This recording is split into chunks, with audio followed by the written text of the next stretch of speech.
एक गांव में एक बड़ा साहूकार रहता था। साहूकार बहुत पैसे वाला था। आसपास के कई गांव में उसका बड़ा नाम था, लेकिन इस साहूकार को अपने पैसों का, अपने रुतबे का और अपने नाम का बड़ा घमंड था।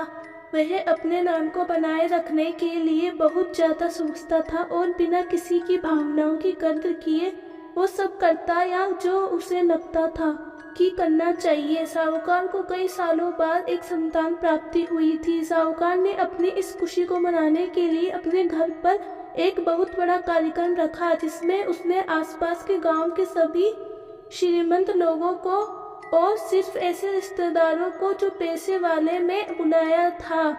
पास के ही गांव में साहूकार की खुद की बहन भी रहती थी, क्योंकि इन दिनों उसकी आर्थिक परिस्थिति कुछ अच्छी नहीं थी, इसलिए उसने अपनी बहन को इस कार्यक्रम में नहीं बुलाया। साहूकार ने जिस कार्यक्रम का आयोजन किया था वह इतना, और इसके अलावा इसमें इतने प्रसिद्ध और श्रीमंत लोग आने वाले थे कि इस कार्यक्रम की हर गांव में बातें होने लगी। साहूकार की बहन तक भी पहुंच गई। बहन को ये जानकर बहुत ज्यादा खुशी हुई कि इतने सालों बाद उसके भाई को आखिरकार संतान सुख प्राप्त हो ही गया। बहन ने सोचा कि भाई गलती से उसे इस बारे में बताना भूल गया होगा और अपनों को भला कोई गोता देता है। भोली बहन अपने भाई के यहाँ उस कार्यक्रम में जाने की तैयारी शुरू कर दी। जिस दिन वह कार्यक्रम था उस दिन बहन सुबह सुबह ही अपने भाई के घर जाने के लिए निकल पड़ी। रास्ते में अपने पुराने मैले कपड़े को देखा। उसे ख्याल आया कि अगर किसी और के घर जाना होता तो मैं ऐसे कपड़ों में जाने की सोचती भी नहीं, लेकिन मैं तो अपने घर मेरे मायके जा रही हूँ, वहाँ मुझे ये सब सोचने की क्या जरूरत है। जैसे ही वे अपने मायके पहुंची, यहाँ का भव्य आयोजन देखकर बहुत खुश हो गई और उसे अपने भाई पर बहुत गर्व हुआ। यहाँ पर वे जल्दी से जल्दी अपने भाई को मिलकर उसकी खुशी में शामिल होना चाहती थी। वह तुरंत सीढ़ियाँ चढ़कर घर के अंदर प्रवेश कर गई। उसने देखा कि उसका भाई मेहमान के तौर पर आए सभी धनी और नामी लोगों का स्वागत करने में व्यस्त है।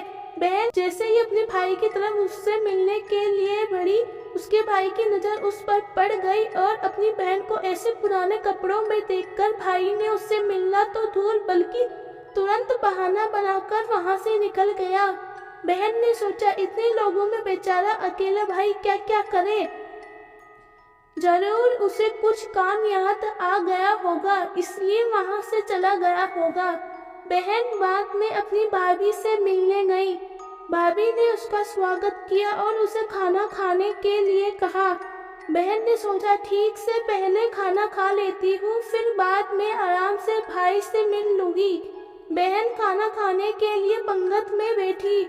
साहूकार भाई ने देखा कि अपने सभी धनवान मेहमानों के बीच उसकी गरीब बहन बैठी हुई है। सभी कीमती पोशाक पहने लोगों के बीच उसकी बहन जो पुराने कपड़ों को पहन कर बैठी थी, यह साहूकार से देखा नहीं गया। उसने अपनी बहन को अपने पास बुलाया, भला बुरा सुनाया और वहां से जाने के लिए बोला। बहन ने अपने सपने में भी नहीं सोचा था कि उसके साथ कभी ऐसा व्यवहार भी हो सकता है, और वह भी उसके खुद के मायके में। अपना अपमान होने के बाद बहन तुरंत अपने घर ससुराल जाने के लिए चल पड़ी। बहन इस बात को पचा नहीं पा रही थी कि उसके अपने भाई ने उसके साथ इतना बुरा किया। उसकी आंखों से आंसू नहीं रुक रहे थे। रास्ते में उसे अपनी पुरानी दोस्त मिली। उस दोस्त ने उसे रोने का कारण पूछा। बहन उसे कुछ नहीं बताना चाहती थी, लेकिन दोस्त के बार बार पूछने पर उसने उसके साथ हुई घटना बता दी। उसकी दोस्त एक समझदार महिला थी और काफी प्रैक्टिकल सोचने वाली थी। उसने कहा, अगर तुम मेरी बात मानो तो एक दिन तुम्हारा भाई तुम्हें अपने यहाँ लाएगा और तुमसे माफी मांगेगा। बहन ने उससे कहा कि मैं तुम्हारी हर बात मानूंगी, बताओ मुझे क्या करना होगा। दोस्त ने कहा कि तुम इस अपमान को, इस दुख को एक दिशा दे दो और कोई गृह उद्योग शुरू करो। उसमें इतनी मेहनत करो कि उस काम में तुमसे अच्छा कोई भी ना हो। बहन को अपने दोस्त की बात सही लगी। उसने घर पहुंचकर अपने आंसू पोंछकर उसी दिन से एक गृह उद्योग शुरू किया। उसने दिन रात मेहनत की, अपने साथ कई और गांव की महिलाओं को जोड़ा और देखते ही देखते उसका गृह उद्योग चल पड़ा। कुछ ही सालों में आसपास के 50 गांव में उसका नाम और रुतबा काफी बढ़ गया और अब ये पैसों के मामले में अपने भाई से भी ज्यादा बन गई। भाई को ये पता चला कि उसकी बहन इतनी श्रीमंत हो गई है तो उसने सोचा कि एक बार उससे मिलकर आया जाए। बहन को उसके घर मिलने पहुंचा तो बहन ने उसका किसी राजा महाराजा की तरह और उसकी पसंद का खाना खिलाया। बहन का ऐसा व्यवहार देखकर भाई को अपनी पिछली गलती का एहसास हुआ, इसलिए उसने अपनी बहन को अपने घर पर होने वाली पूजा के लिए आमंत्रित किया। कुछ ही दिनों बाद बहन अपने भाई के यहाँ उस पूजा के लिए पहुँच गई। जैसे ही बहन अपने भाई के घर पहुँची, उसका भाई उसके स्वागत के लिए दरवाजे पे ही खड़ा था। बहन अपने महंगी गाड़ी में आई। उसने बहुत ही कीमती साड़ी और उससे भी ज्यादा कीमती गहने पहन रखे थे। बहन का ऐसा ठाट बाट देखकर सिर्फ भाई नहीं बल्कि उसका पूरा गांव दंग रह गया। भाई दौड़ कर आया और बहन की गाड़ी का दरवाजा खोलकर उसे बाहर आने के लिए कहा और बड़े प्यार से उसे पूजा का प्रसाद ग्रहण करने के लिए बुलाया। बहन को इस बार 12 पकवान परोसे गए थे। चांदी की थाली में उसे खाना दिया गया था। वह साथ में एक सोने की चम्मच भी रखी गई थी। उसके बैठने के लिए बेशकीमती पाट रखा गया था। बहन को ये देखकर उसके वह पुराने दिन याद आ गए जब उसके भाई ने उसे बिना खाना खिलाए ही भला बुरा खेकर वापस लौटा दिया था।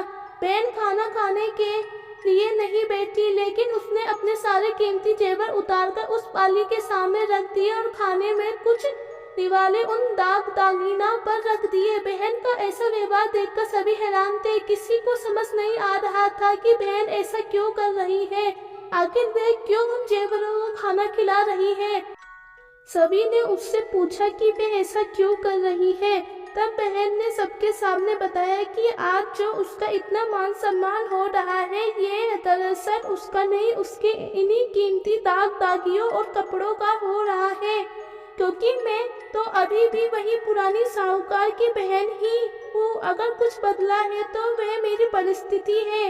मेरे कपड़े और गहने। भाई ने अपनी गलती का एहसास होने पर इस बार अपनी बहन के पैर पकड़कर माफी मांगी। बहन जो पहले भी अपने भाई से निस्वार्थ प्रेम करती थी, उसने अपने भाई को माफ कर दिया और उसे गले लगा लिया। दोस्तों, पैसे सिर्फ हमारे जीवन को सफल बनाने के लिए है। रिश्ते जीवन में मिले किसी वरदान की तरह है।